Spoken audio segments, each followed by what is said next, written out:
Hello all. So I thought I'd first start with a video response and then I'd go into another article after that. Let me show you what video I'm talking about. I wanted to respond to.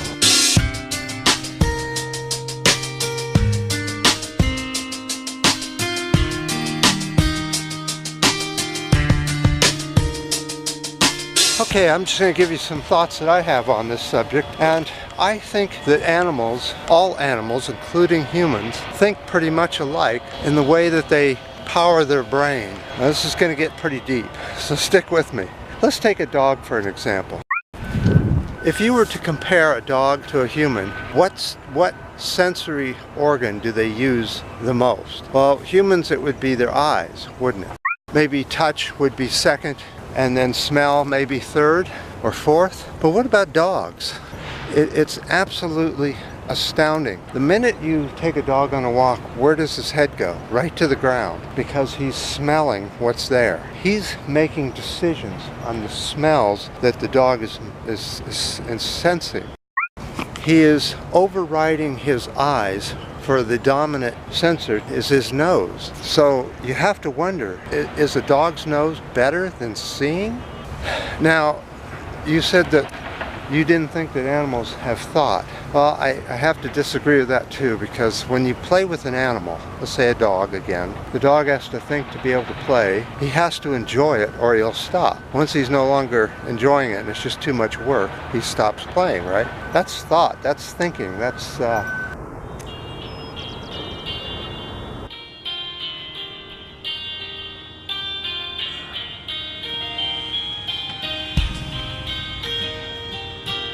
So my thought is really that a dog or all mammals think probably on the same scale as each other. Birds are probably the same way, but things like amphibians, frogs, lizards, toads, all that kind of life tends to just eat and sleep and absorb sun, right? I've never seen a lizard have fun.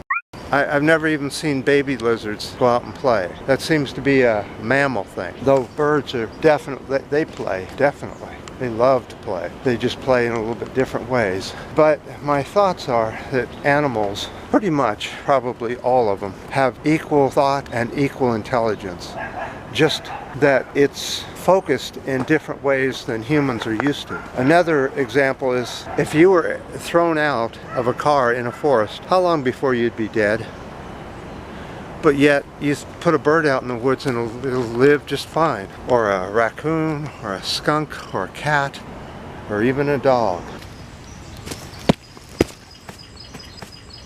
So my real thoughts are that I tend to consider animals equals, and I treat them as so. I treat all living things as equal. Well, almost all. I tend to not like ants, but I don't use poison at all, ever. I learned to seal up the food and keep the kitchen clean than to get into all kinds of chemicals and things. So my thoughts are to have great respect for animals, even more than you do for people maybe. It's hard to make an animal, once it likes you, to not like you. You have to be pretty mean to it. Some may think, oh, that's just because they know where the food's coming from. Well, that again is thought, huh? You know, it's intelligence. So I appreciate all your guys' comments, and thank you, Mark, for the comment.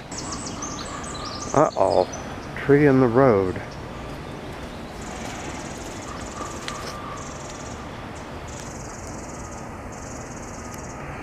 Mud, mud, mud. You know, life's short, why not?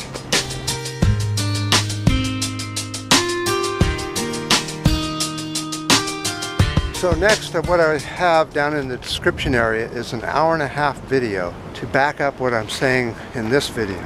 So the subject is humanity, and their patterns and their thought processes tend to be in some kind of causality loop which continuously runs year after year, millennial after millennial, country after country, and it never seems to change. There's a period in time when a group of people need to hate on somebody else, some other group of people, whether they be immigrants, whether they're brown-skinned, dark-skinned, or some other skin than white. There's got to be a reason that humans, a group of humans, have to hate on those people. And there's also another pattern, is greed.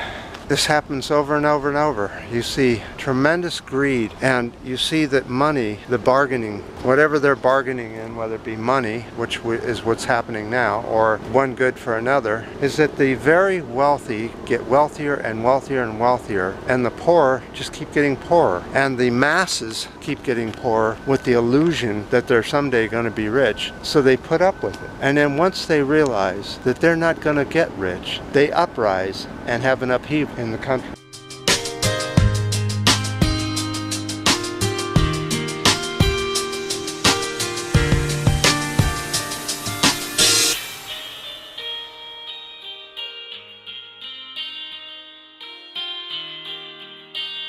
Happens in every single country, happens all the time. The greedy get too greedy, and the people that have nothing rise up because they have nothing to lose. And I do believe that's what's coming here in the US. So in the description is that link which is showing you a little bit of history for an example of this. But you can take any of the countries that have had this problem in my lifetime and... Okay, something's coming quickly. Let's see what it is.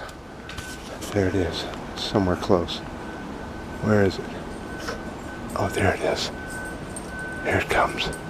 There it is. It's right over here. I know what I thought.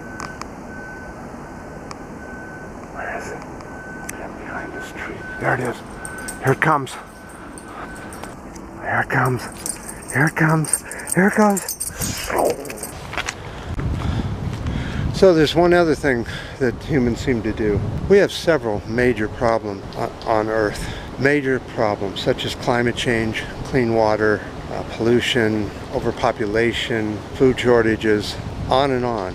And every major problem has a group of humans that deny it's happening, as if denial is a fix for something. And when a country gets denied to death, that means that there are winners and losers. And the losers are usually the majority of the people, and the winners are the fewest. And you have, yes, revolution. So everything is primed on this planet for a worldwide disruption right now. And it's already started. We have one of the biggest famines since 1945 happening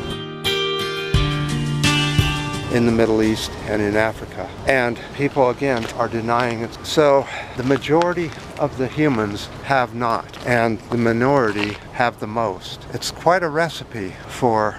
So I come back to the question, are humans smarter than animals?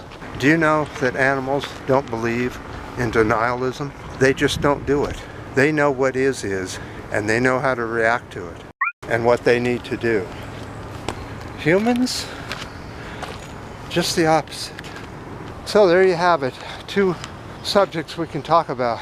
Denialism and human patterns. Are humans smarter than anything else? Humans are on a disastrous course for annihilation by their own doing. Does that make humans smarter? So I definitely appreciate all the comments in the last videos. And I've been taking people out of spam, and the what do you call them, libtard people that are giving me messages. I'm not even going to put you on. Why, you know, that we have too good of a channel here to be polluted with children talking about libtards. So just know that if you're wondering where your comments went, I just get rid of them. You know, no sense in that. You know, you can have any opinion you want. Just leave out the libtards and all that stuff. That's more of a grade school, kindergarten kind of thing, and we have a little bit more. Well, we have more here than that. So I definitely appreciate all the ups and the downs and the new subscribers. And until next time.